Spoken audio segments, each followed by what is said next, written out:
됐나요? 네, 됐습니다. 아세요? 우선 예, 시작하셔도 돼요. 네. 예. 우리 정 목사님 맨날 경기도 양평에 사는 이종훈 목사 맨날 그렇게 멘트를 꼭 거주지를 꼭 거의 한 번도 안 빼놓고 하던데 뉴욕, 뉴저지에 사는 페리세이드 박에 사는 정영민 목사님 오늘 발표하시겠습니다. 네, 안녕하세요. 혐오와 차별의 성서 해석입니다. 오늘 이 본문을 택한, 예, 이와 같은 그런 제목을 택한 이유는 여러분들이 이미 다 알고 계실 것입니다. 네, 10월 27일에 한국에서 바알에게 무릎 꿇지 않은 200만 성도들의 큰 집회, 목적과 연관되어 있다고 이렇게 보시면 될 것 같은데요. 아무튼 어, 성소와 동성애라는 우리 아, 신앙과 신학 사랑방에서 두 달에 한 번씩 민중신학을 강연해 주시는 김준호 목사님의 책을 제가 참고를 했습니다. 사실은 이건 김진호 목사님께서 인도해 주셔도 더 좋을 수 있습니다. 근데 이제 저도 개인적으로 기독교 윤리학적 입장에서 이 부분에 대해서 쭉 관심을 가져왔기 때문에 오늘 이 말씀을 드리게 됐습니다. 여러분들 혐오와 억측을 넘어 성서 다시 읽기. 그래서 5월의 봄이라는 출판사에서 나온 제가 볼 때 이 책의 출판 연도는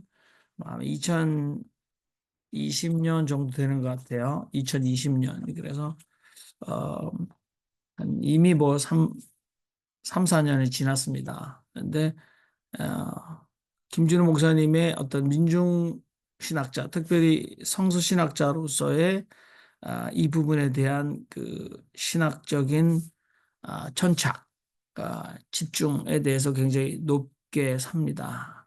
그래서 요 조그만 책자입니다. 성소와 동성애. 성서는 어쩌다 혐오의 무기가 되었나. 그래서 개신교 우파의 혐오주의 해석을 반박하다. 그래서 참고하시면 굉장히 큰 도움이 되실 거다라는 생각이 듭니다.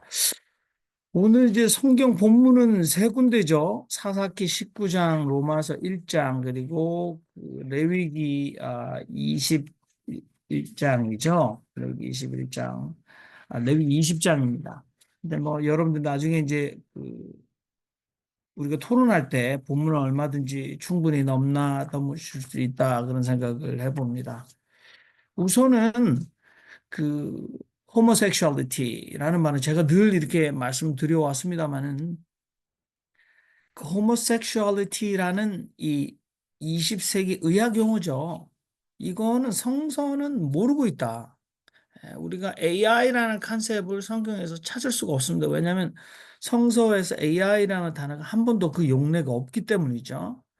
아, 그래서 호모섹슈얼리티라는 인간의 성적 지향에 관한 의학적 용어는 성경에 나오지 않는다. 그러나 성경에는 homosexual behavior, 그러니까 동성애적 성행위에 대한 언급이 굉장히 적게 나와 있어요. 그러니까 성서의 대표적인 구절을 가져온다고 해도 다섯 손가락 안에 들어가지를 않습니다. 아, 그런데 오늘날 동성애의 반대의 가장 대표적인 근거, 권위적 근거가 성서다라는 거죠. 그럼 여러분 생각해 보십시오. 십계명의 동성애적 성행에 관한 가르침은 전혀 나와 있지 않습니다. 하나님께서 우리에게 성경에 기록된 이 토라, 그러니까 구약의 모세오경, 그중에서 하나님의 가르침을 가장 중요해서 돌판에 새겼다는 십계명에서 동성애적 성행에 관한 가르침은 없습니다. 안식일에 관한 규정도 있고 우리가 살면서 예, 또 우상 숭배에 관한 것들이 있는데 동성애적 성향에 관한 가르침이 없다. 그다음에 사복음서에 예수께서 가르치셨을 때 동성애 주제에 관해서 전혀 언급하지 않는다라는 거죠. 서양 문화에서는 19세기 후반에 사용되기 시작했다라는 거죠. 특히 그 homosexuality라는 이 단어는 히브리어나 고대 그리스어에 없습니다. 제가 말씀드린 AI, Artificial Intelligence라는 단어가 성경에 없는데 성서 속에서 히브리어나 고대 헬라어에 homosexuality라는 단어는 없다. 그러나 제가 말씀드린 동성애의라는 형용사 homosexual이라는 단어는 성서 번역에 최초로 나오는 것이 1946년이다. 또는 뭐 심지어는 킹 제임스 버전 보수주의 신학자들이 가장 그 떠받드는 킹 제임스 버전 흠정역에도 homosexuals이라는 단어는 1611년도에 나온 흠정역에 없습니다.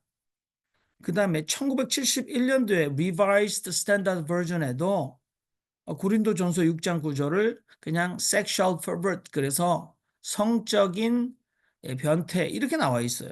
그리고 호모섹슈얼 없습니다. 창세기 19장 소돔과 고모라 멸망 이야기 거기에서도 이 소도마이트 소도마이트 그러니까 소돔에 거주하는 사람들 그런데 거기서도 낯선 이에 대한 한대하지 않음 그것이 멸망의 원인이라고 우리는 봐야 한다. 그러니까 성경에는 사실 homosexuality 다시 여러분에게 말씀드립니다만은 전혀 homosexuality라는 단어는 성경에 용례가 없다라는 거죠. 그거를 좀 유념해 주셨으면 좋겠습니다. 그러면 사사기 19장 기브아의 집단 강간 사건입니다. 본문은 여러분들 혹시 보실 기회가 있으신지 모르겠습니다만은 19장 22절 전반부에 그 성읍의 비류들이라고 얘기합니다. 어, 세 번역에 그 성읍의 불량한 사내들 네, 그렇게 나옵니다. Some of the wicked men of the city 이렇게 NIV에서 기록하고 있습니다. 그러니까 기브아 성의 불량배들이라고 보시면 되겠죠. 그런데 이제 우리가 이 사람들을 그럼 동성애자들인가? 우리가 그렇게 확신하는 근거는 우리 성서 해석에 달려 있는 거죠. 22절 후반절에 내 집에 들어온 사람을 끌어내라. 우리가 상관하리라. 이렇게 되는 거죠. 공동번역 여러분 보셨죠? 영감 집에 든 자를 내보내시오. 좀 따질 일이 있으니까 이렇게 번역되어서 동성애적인 그 상관하리라라는 단어가 전혀 없습니다. 세 번역에 그 남자를 끌어내시오. 우리가 그 사람하고 관계를 좀 해야겠소라는 표현이 나옵니다. 그래서 여기 관계를 맺다. 우리가 뭐 굉장히 많이 인용하니까 히브리어 알고 계시죠? 야다. 그래서 알다라는 뜻으로 쓰는데 사실 성관계를 맺다. 그래서 창세기 4장 1절이나 17장 25절에 그렇게 사용되고 있습니다. 그런데 잠언 12장 10절 자비를 베풀다라는 표현에도 그대로 야다라는 단어가 쓰여지고 있고 또 예레미야서 22장 15절에도 이 야다라는 단어가 쓰여졌는데요. 어, 그 뜻은 정의를 실천하다 그런 뜻입니다. 그러니까 이 단어가 용례, 유세지가 많다라고 보셔야지 됩니다. 그러면 우리는 성읍의 불량배들이 동성애자다라고 확신하는 것은 정말 성서적 또는 텍스추얼 그 근거를 가지고 있는가? 19장 24절에 보라 여기 내 처녀 딸과 이 사람의 첩이 있은즉 내가 그들을 끌어내리니 너희가 그들을 욕보이든지 어찌든지 임의로 하되 오직 이 사람에게는 이런 망령된 일을 행치 말라라고 기록이 되어 있는데요. 자, 우리 이 개신교 우파의 혐오주의 해석을 반박하는 굉장히 중요한 근거 중에 하나가 뭐냐면 만약 이 성읍의 비류들인 불량배들이 동성애자들이라면 그들에게 지금 그들이 불타오르는 욕정, 남자를 향한 변태적 성욕, 그것을 만족시키려면 그들에게 남자를 보내줘야 됩니다. 그렇죠? 그런데 남자 대신 여자들을 대신해서 성관계하라고 내주겠다는 제안, 이 협상안이 될 수 있는가라는 거죠. 남성 동성애자들이 여성을 집단적으로 성폭행했다는 주장을 여러분들은 어떻게, 그 모순을 어떻게 해결하겠는가라는 거죠. 지금 우리가 너무나 확신하고 있는 것은 이 성읍의 비류들은 불량한 사내들이 동성애자들입니다. 그런데 이 남성 동성애자들이 여성을 집단적으로 성폭행했다? 자, 불량배들이 성적 욕구에 불타서 낯선 방문객과 집단 성관계를 강압적으로 하려 했다면 어떻게 여성을 대신 욕정 해소의 대상으로 삼으라는 이 노인의 제안을 받아들일 수 있었단 말인가라는 가장 핵심적인 의문이 떠오릅니다. 그리고 성폭력이 목적이었다면 이 불량배들에게 레위인의 아내는 물론 노인의 젊은 딸까지도 성폭력의 대상을 삼아야 되는데 오늘 여기 기브아의 집단 강간 사건에 보면 에브라함에 살고 있었던 한 레위인의 이 첩을 내어주고 그 첩만 이 성폭력의 희생자가 되었습니다. 19장의 초반에 보면 이 한 레위인의 이 첩이 행음하고 남편을 떠나 유다 베들레헴 그 아비 집에 돌아가서 거기서 넉 달을 보냈다. 그래서 그 첩을 데리러 하기 위해서 먼 거리 여행을 북부에서 남부로 내려왔다. 이렇게 되어 있습니다. 그런데 여기서도 성서 번역에 큰 심각한 문제가 있습니다. 첩이라는 말을 concubine이라고 쓰고 있습니다만은 대부분의 영어 성경도 concubine 그래서 첩이라 영어에 보면 여러분들 이 A concubine was unfaithful to him. She left him and went back to her father's house in the Bethlehem, Judah 이렇게 되어 있습니다. 근데 원어는 필레게시라는 단어인데요. 여러분들 이 첩이라는 말은 일부 일처제의 가족 체제에 정실 부위를 두고 그 다음부터는 어떻게 됩니까? 첩이 들어옵니다. 그렇죠?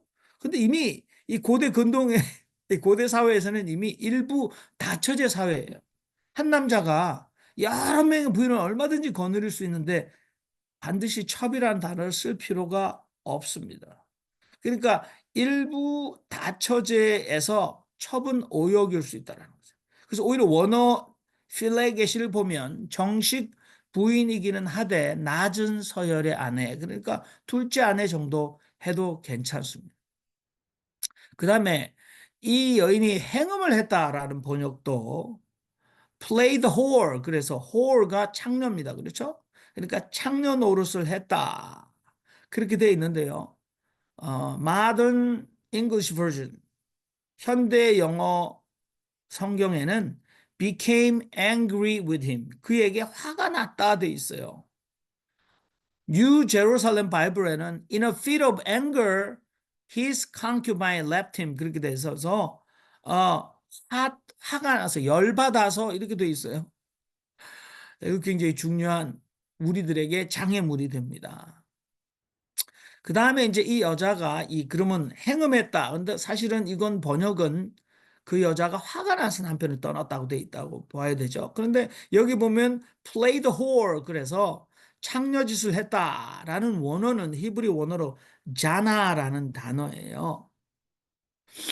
근데 이 단어가 이제 창세기 38장에 보면 야곱의 넷째 아들 유다의 며느리 다말이 play the whore 그래서 창녀 노릇을 해서 임신했다는 소식을 듣고 유다가 뭐 조금 세게 나가면 죄송합니다. 그녀를 끌어내어서 화형에 처해라 이렇게 얘기하잖아요. 그때 자나라는 단어가 쓰여지고 있어요. 그런데 구약 성경을 이 유대인들이 자신의 그 후손들이 히브리어를 잘 알지 못할 때에 그들이 이제 세계 시민으로 헬라어를 쓸 때 최초로 구약 성서를 어떤 언어로 번역했습니까? 헬라어로 번역했어요. 그게 70인이 번역했는데 그 번역을 다 가지고 와서 대조했더니 똑같았더라라는 전설의 70인역입니다. 그러면 자나라는 단어가 오르기조라는 헬라어로 번역이 돼서 화가 나다라고 유대인들이 스스로 그렇게 번역을 했어요. 자기 히브리 바이블을. 그러니까 이 자나라는 말에 근거해서 창녀짓을 했다, 음행을 했다라는 단어는 예, 용례 하나일 가능성일 뿐이지 반드시 이 텍스트에서도 음행을 했다라고 번역할 수 없다라는 거죠. 빨리 진도를 나가겠습니다. 여기서 이제 중요한 것은 기브아라는 지정학적인 위치인데요. 뭐 성서가 여러분들 지금 이제 이렇게 기록되어서 지금 이 사사기는 왕정이 시작되기 전에 판관기, 이스라엘의 왕이라는 제도가 생겨나기 전에 이것이 반복되고 있잖아요. 그래서 그러면 우리가 지금 성서가 얘기하고 있는 이 역사적 현장을 바로 우리가 성서가 기록된 시간과 동일시하는데 그건 굉장히 철없는 성서 읽기죠. 그죠? 우리 뭐 정병선 목사님 늘 얘기하는 오독이죠. 왜냐하면 이미 갭이 엄청나게 있는 거죠. 자, 사사기를 기록한 사람들은 남유대 왕국의 왕림 문서국 서기관들입니다.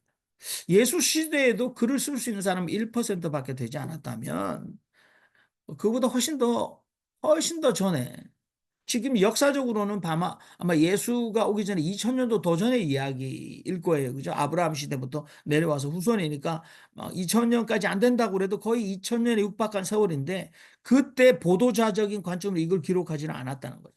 굉장히 후대 기원전 약 한 뭐 300년 전후로 해서 남유다 왕국이 왕립 문서국을 만들어내서 북이스라엘이 망하고 거기에 있는 많은 기록 문서들을 가져와서 자기 이 도서관에 편입시키죠. 그 자료들을. 그러면서 그것을 다루는 직업적인 전문가들이 스크라이브, 서기관들이랍니다. 이 사람들이 기록해서 그러니까 이미 수백 년의 갭이 있습니다. 그 다음에 에브라임이라는 곳의 레위인인데 에브라임은 북이스라엘의 핵심 공간이에요. 그렇죠? 그리고 베들레헴은 유다 왕국의 시조가 누굽니까? 다윗이에요. 다윗이 전쟁으로서 전리품으로 얻은 지역이 어디입니까?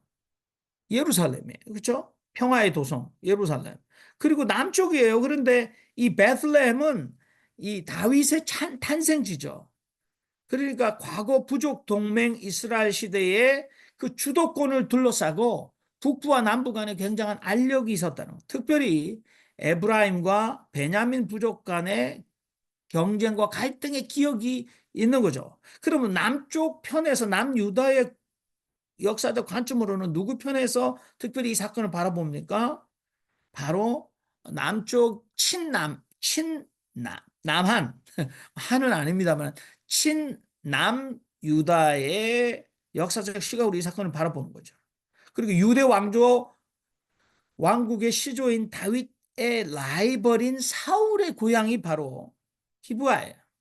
그러니까 이 베냐민 부족의 성읍인 기브아와 그 북쪽에서 에브라임과의 갈등이 우리가 굉장히 있다라. 그러면은 우리 김진호 목사님은 그 책에서 이 텍스트에서 그의 말을 인용합니다. 이 텍스트에서 야다는 성관계를 뜻한다고 볼 수 없다. 나는 이 구절을 비속어 표현으로 이렇게 옮길 수 있다고 본다라고 말해서 욕을 쓰셨어요. 근데 여러분 죄송합니다. 이렇게 자, 우리 저자를 끌어내라. 욕을 좀 하겠습니다. 저 시발 새끼를 끌어내라. 이렇게 돼 있다라고. 그래서 이 10할 또는 18, 10하다 이것은 성교하다라는 의미의 욕설이다. 그래서 남자들이 이 시발 한다라고 해서 남자들의 입에서 남자들에게 시발이라는 욕설을 쓴다고 해서 그 말이 실제로 동성 간의 성폭력으로 받아들이지 않는다. 즉 여기서 야다의 의미는 말 속에 지금 야 그 새끼 끌어내 우리가 시바 했다라는 말은 그 말을 향하는 대상에게 적개심을 표현한 욕설 이상 이하도 아니다 그렇게 확신하고 있습니다. 굉장히 제가 볼 때는 신통하고 성서 읽기를 제대로 하셨다는 생각이 듭니다. 그리고 19장 14절 15절에 보시면요. 베냐민 지파의 땅인 기브아에 가까이 가서 해가 지고 말았다. 그들은 기브아에 들어가서 묵으려고 그리로 발길을 돌렸다. 그들이 들어가 성읍 광장에 앉았으나 아무도 그들을 맞아들여 묵게 하는 사람이 없었다. 여기에 우리가 멈춰서 굉장히 깊게 생각해야 되는 거죠. 여러분들 이 사막의 환대 전통 굉장히 중요해요. 낯선 일을 대접하다가 하나님의 천사를 맞이한 아브라함의 일부터 시작해서 굉장히 성경이 많이 나오는데 이 사막의 환대의 전통이 여지없이 거부될 만큼 지금 이 동네 광장에 앉아 있는 이 두 사람, 네, 레위인과 그의 작은 부인은 이미 그 기브아 동네 사람들의 혐오와 배척의 대상이 되어 있었다는 증거라는 거죠. 근데 그 중에 한 사람의 늙은 노인이 이 사람들을 사막의 환대의 법에 따라 그들을 자신의 거처로 맞아 들이게 되는 거죠. 그런데 동네 불량배들이 몰려왔다라고 되어 있는데요. 자, 적개심을 대신할 분풀이 대상은 노인의 처녀 딸이 아니었습니다. 또 레위인의 둘째 아내였습니다. 그래서 그들은 그녀를 집단 강간한 것으로 그들의 분풀이를 대체했습니다. 그러면 우리는 여기서 불량배들이 이러한 야만적 폭행을 자행한 근본적인 이유는 성적 욕구 때문이다라고 확신하는 것에 대해서 굉장히 주저하게 됩니다. 그것은 성적 욕구 때문이 아니라 이 레위인, 북부 레위인에 관한 엄청난 적개심 때문이다. 그것은 이미 역사적으로 아까도 말씀드렸습니다마는 북왕굴 이스라엘과 남유다 사이에 특히 여러분들 이 에브라임과 그다음에 여기 베냐민 지파의 고장인 기브아의 알력과 경쟁 관계를 우리가 이 복선을 이해해야 된다라는 거죠. 뭐 빨리 더 나가겠습니다. 19장 28절에 밤새도록 끌려다니며 갖은 능력을 당한 아내에게 이 레위인이 한 첫 마디는 Get up, let's go. 일어나 가자 뿐입니다. 그래서 성경에 보면 한글 성경에 그 시체를 나귀에 싣고 이렇게 되어 있습니다만은 성서에서는 시신이란 단어가 원어에 전혀 없다라는 거죠. Then the man put her on his donkey. 그래서 put her 그래서 죽었는지 살았는지 성경 텍스트는 침묵할 뿐입니다. 그런데 이 남자가 when he reached home, he took a knife and cut off his concubine이라고 첩이라고 얘기하는데 그냥 집에 도달해서 그는 칼을 잡아서 그의 아내를 12토막 내었다. 그거밖에 안 나옵니다. 근데 한글 성경은 첩의 시체를 붙들어 그 마디를 찍어 12덩이에 나누었다 이렇게 되어 있는 거죠. 자, 이 레위인이 자신의 아내를 그냥 어떤 말도 없이 집에 도착하자마자 12토막 살해합니다. 그렇죠? 뭐 살해했는지 시신을, 근데 시신이라는 말은 원어에 전혀 없다는 거죠. 근데 이것을 12지파에게 보냈더니 전쟁의 명물이 내서 12토막난 레위인의 이 작은 아내로 인하여 이스라엘 부족 연합군이 남베냐민 부족의 성읍인 기브아인들을 공격해서 집단 학살을 해서 완전히 이 그 멸족의 위기에 처하게 됩니다. 그래서 그들이 다시 모여서 12지파의 한 지파를 완전히 멸절시키는 것은 옳지 않다. 그래서 기브아인들에게 실로의 여자들을 납치해다가 갖다 줘가지고 자, 애 낳아라 해서 종족 보존을 할 수 있도록 허락했다라는 기록이 19장 21장 계속 나옵니다. 이거 무슨 황당한 이야기죠. 자, 여기서 이스라엘 부족 연합군 그 다음에 기브아인들 여기에 상징적 의미를 또는 역사 지정학적으로 또는 역사학적으로 이 의미를 이 이스라엘 부족 연합군과 기브아인들은 누구를 상징하느냐? 그래서 이스라엘 부족 연합군들은 전통적인 권력 집중의 이데올로기를 꿈꾸던 사람들이죠. 그런데 기브아인들은 부족 동맹 이스라엘의 지배 이데올로기에 반감을 가진 사람들이고 권력 분산을 원했던 세력입니다. 그런데 이 사람들의 수치스러운 악행으로 부족 동맹이 다시 일어나서 명분을 얻어서 이들을 집단 학살할 수 있는 근거가 됐다라는 이야기라는 거죠. 그래서 김준호 목사님께서는 하느님의 진리의 담지자로서 악에 대항해 모든 것을 바칠 수 있다고 자부하는 레위인이 제3자인 한 여성을 죽게 하고 그 죽음을 이용해서 자신의 권력을 재생산할 기회를 추구하는 이야기. 이것이 오늘 우리에게 정당한가? 이 종교 전문가들의 이 처사가 성서적 정의 또는 정의의 하나님 시각으로 볼 때 옳은 것인가? 그리고 비참하게 강간당하고 죽은 그리고 시신까지도 이용당한 이 여자 살아서도 죽어서도 자신을 이용한 자들에게 항변하지 못하도록 침묵을 강요당한 이 희생자 여인의 목소리를 누가 살려낼 수 있는가? 그리고 본문은 정말 누군가를 혐오하는 욕구를 정당화하는 그런 텍스트인가? 아니면 혐오의 희생자가 되었음에도 모두들에게 망각되어 버린 그 희생자를 애도하게 만드는 그것을 도전하는 텍스트인가 묻고 있는 거죠. 그 정도 하고 제가 앞으로 5분 안에 로마서만 제가 그러면 레위기는 뭐 나중에 얘기하면서 성결법전 20장은 얘기하도록 하고 5분 안에 제가 마치도록 하겠습니다. 이제 로마서 1장 26절, 27절 이거 굉장히 여러분들도 굉장히 스트레스 받는 근거죠. 그래서 굉장히 이 동성애에 반대할 때 바울의 서신서 로마서가 아주 가장 강력한 무기가 될 수 있을 겁니다. 근데 이것은 로마서 1장 18절에서 32절의 전체 문맥과 연관시켜서 바울이 로마서에 서신을 쓴 목적과 굉장히 연관시켜서 봐야 됩니다.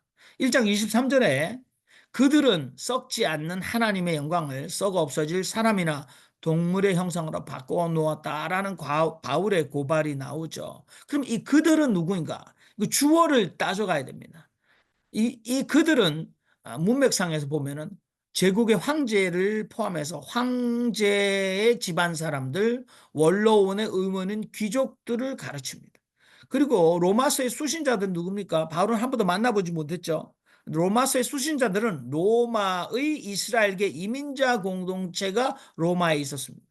그래서 이 넓은 의미에서 이스라엘계는 유다계, 블레셋계, 에돔, 모압, 암몬계 등이 뒤섞여서 이민자들로 죄결속되어 살고 있었다. 그러나 로마 당국은 이들을 전부 다 유대인이라고 그저 자기 편한 대로 불렀다라는 거죠. 그럼 로마의 그리스도파 공동체는 로마 제국의 정치적으로 저항을 도모했던 사람들이었고, 심지어는 로마에 있던 그리스도파 사람들은 여러분들 시민 불복종 운동과 같은 납세 거부 운동을 벌이고 있었습니다. 이스라엘계 이민자의 자치 집단이 오늘 칼리지와 똑같은 콜레기아였습니다. 그 원어겠죠. 이 콜레기아에도 납세 의무가 부과되었는데요. 이 세금은 공동체 내부에 반로마적인 생각을 가지고 생각을 가지고 있었던 중상위 계층의 엘리트 집단이었습니다. 그들의 기부금으로 세금이 충당되었습니다. 그런데 납세 거부 운동이 일어날 때 로마의 황제는 네로 황제가 즉위한 초기입니다. 그래서 공동체의 소수 급진적 엘리트였던 자들이 과격하게 로마에 저항해서 아주 끝장인 그 최후 수단인 납세 거부 운동을 하게 됐는데요. 네로 황제는 굉장히 친서민적인 정책을 폈던 인물이라고 우리는 알아야 합니다. 우리는 네로 하면 폭군으로만 얘기하고 있는데 네로는 이 귀족들을 굉장히 견제했어요. 그리고 서민들을 위해서 굉장히 많은 사회복지 정책을 시행했어요. 근데 네로 황제에게도 이 세금, 세수원, 이거 굉장히 중요한 이 친서민 정책을 위한 자금이었습니다. 그런데 납세 거부 운동은 네로 당국의 그리스도파 공동체 탄압으로 결과되어질 것이 뻔했습니다. 그렇게 이해한 바울은 이 일의 결과로 이스라엘계 이민자 사회 서민층 대중들에게도 이 일은 재앙이 될 것이다. 그리고 나아가서 이스라엘 이민자 사회 전체에 대한 탄압으로 확대될 가능성이 높다고 판단해서 바울은 조언을 하는 거죠. 그 조언이 여러분들이 가장 그 해석하기 곤란해하는 로마서 13장 1절 위에 있는 모든 권세는 하나님 주셨으니까 이 권세에 복종해야 한다라는 거죠. 그 우리가 전두환 시대 때 우리가 이 성경 기절을 가지고 전두환 정권에도 순종해야 된다라는 철없는 사람들이 참 많았습니다만은 프린톤의 바울 신학자 크리스찬 베커는 바울 서신서에서 바울 신학이나 바울의 신앙에서 굉장히 중요한 두 가지 기둥이 있는데 하나는 예 일관성, 그러니까 유대 묵시 전통을 이어가는 coherency고 하나는 특수성, contingency인데 오늘 제가 이 얘기를 왜 이 두 가지 개념을 이렇게 말씀드리냐면 위에 있는 권세에게 복종해라라고 말하는 것은 우발적이고 특수한 상황에서 얘기한 조언이지 이것이 시대와 문화를 초월해서 누구든지 권세는 하나님 주셨으니까 그 권세에 무조건 복종해달라고 우리가 믿는 대로 해석할 수 없다라는. 자, 그리고 여기 이제 뭐 영어 성경 좀 보면 제가 이제 5분이 다 2분 정도 남은 것 같은데요. 뭐 영어로 보면 저한테는 뭐 조금 더 쉽습니다. This is why God abandoned them to degrading passion. 그래서 why their women have exchanged the natural intercourse for unnatural practices. 그랬어요. 그러니까 이게 이제 성경에 보면 이제 순리대로 관계하지 않고 그래서 이게 이제 우리 김준호 목사님의 사역이에요. 근데 제가 여기 어, 뉴 제루살렘 버전만 봐도 이 26절의 주어가 their women이라고 복수로 나와 있어요. 그러니까 그들의 여자들은 순리대로 관계하지 않고 그런데 세 번역에는 여자들은 남자와의 바른 관계를 바르지 못한 관계로 바꿨다 이렇게 돼 있는데 바른 관계라는 원어는 영어로만 해도 natural intercourse예요. 자연적인 자연스러운 intercourse 성행위. 그다음에 이게 바르지 못한 관계라는 말은 unnatural practices 그렇게 돼 있어요. 근데 26절의 주어와 27절의 주어가 굉장히 중요해요. 그들의 여자들, 예, 귀족들의 여자들 또는 황가의 여자들이래요. 그 다음에 27절에는 그 남자들도 여자와 순리대로 관계하기를 그만두고 다른 남자들과 욕정에 빠지는 부끄러운 짓을 하게 되었습니다. 라고 되어 있는 거죠. 근데 그 남자들, 그래서 이게 3인칭 복수를 쓰고 있어요. 근데 아까 초반에 말했지만 이 주어는 그들은 누구냐면 1장 23절에 썩지 않는 하나님의 영광을 썩어 없어질 사람이나 동물의 형상으로 바꾼 인간들은 제국의 황제와 그의 친가 사람들 원로원 의원인 귀족들이라. 자, 그러면 바울은 그 당시 상황에서 이런 일들이 횡행하고 있는 것을 이미 알고 있었습니다. 그러나 우리는 새 번역에서처럼 여자들은 남자와의 하고 의욕을 추가하죠. 다른 관계를 바르지 못한 관계로 바꾸고. 그래서 오늘 여성들 일반 명사로 생각하고 women, men. 그래서 남자. 우리가 보면은 우리가 개혁 성경만 읽어도 그냥 일반 명사로 생각해서 여성들 일반의 성적 행위를 문제시하는 구절로 생각합니다. 그러나 특정한 여성들의 특정한 행위를 비판하는 것이다라는 거죠. 그리고 27절도 특정 부류의 남자들의 특정한 성행위인데 그것은 호모섹슈얼리티를 가지고 있다라고 절대 볼 수 없는 거죠. 동성애적 성행위 그러니까 homosexual behavior라는 것일 뿐입니다. 그런 26절 27절에 반복하고 있는 이 순리라는 단어입니다. 자, 그래서 오늘 많은 독자들이 동성애가 순리를 거스른 것이라고 가정하고 있기 때문에 이 순리라는 표현에 우리가 주의를 집중해 본다면 자, 바울 시대 때는 여러분 바울 당대 많은 사람들 로마에 있는 사람들이 동성애를 순리에 어긋난 성행위로 볼 수 있었겠느냐라는 거죠. 절대 그렇지 않은 거죠. 헬레니즘의 수많은 문화적 생산물에서 남성 동성애는 미학적으로 아름다운 것으로 묘사되어 있습니다. 플라톤의 사랑학인 향연에 보면 인간의 가장 이상적인 사랑은 남자와 여자가 사랑하는 것이 아니라 남자와 남자가 사랑하는 것으로 계속해서 반복해서 묘사되어 있습니다. 왜냐하면 남성의 육체는 여성의 육체보다 완전했기 때문이죠. 그들은 여자는 항상 열등했잖아요. 진화적으로 론적으로 열등하니까 남성의 육체가 훨씬 더 완전한 형태라는 거죠. 이 이데올로기를 바탕으로 남성 간의 성관계는 남녀 간의 성관계보다 훨씬 더 아름답고 우월한 것으로 믿었기 때문에 그 당시 사람들의 이 커먼 센스 상식 속에는 동성애, 특히 남성 동성애 행위는 순리를 거스르는 편이라고 아무도 생각할 수 없었다라는, 이성애를 순리라고 생각할 가능성은 거의 없다. 그 다음에 그 당시 로마 사회 이제 끝납니다. 성매매는 산업이었어요. 그리고 법적으로 거의 제재를 받지 않았습니다. 갈리굴라 황제 때 매춘세가 제정되어서 수백 년 동안 유지되어 올 만큼 국가의 주요 수입원이었습니다. 성매매 종사자들 대부분은 여성이고 노예였지만 빈민 계층의 자유 남성들도 적지 않았습니다. 근데 그 당시 포주 역할을 했던 레나가 있는데요. 남성 청소년들을 납치 또는 협박해서 황족과 귀족 기사 계급의 특별한 성적 취향, 좀 더 특별한, 그래서 이 남창들이 아니라 조금 신선한 자연산, 그래서 일반 청소년들을 납치 협박해서 성매매로 연결했을 가능성이 굉장히 높았다는 거죠. 그래서 이 사람들이 만일에 일반인, 노예가 아닌 일반인들과 성매매를 했음에도 불구하고 만일에 법적 책임을 지게 됐으면 그들은 직업적 성노동자가 아닌 일반 청소년들을 납치 협박해서 강제로 성적인 관계를 맺었을 때 법적 문제가 될 경우 사람들은 나 매춘한 게 아니야. 우리는 사랑했어. 내로남불. 우리 연애한 거야. 소년연애한 거야. 라고 얼마든지 빠져나갈 수 있었다는 거죠.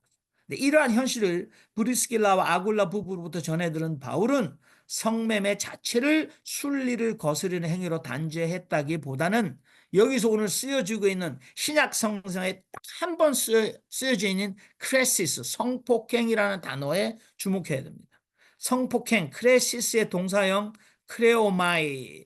그런데 이것이 크레오마이라는 동사가 신약 성경에 두 번 더 나옵니다. 한 번은 사도행전 27장 17절에 밧줄을 이용하여 선체를 동염했다 해서 이용하다라는 단어로 쓰였고요.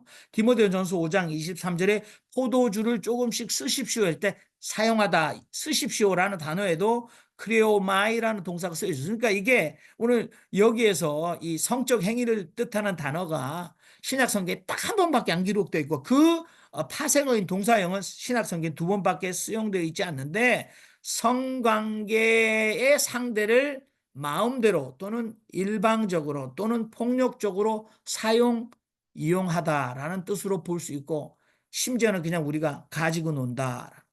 그럼 누가복음 1장 34절에 마리아가 천사에게 나는 남자를 알지 못합니다. 야다 히브리어로 남자를 알지 못한다라는 말은 우리가 영어에 no라는 기노스코라는 단어가 나옵니다.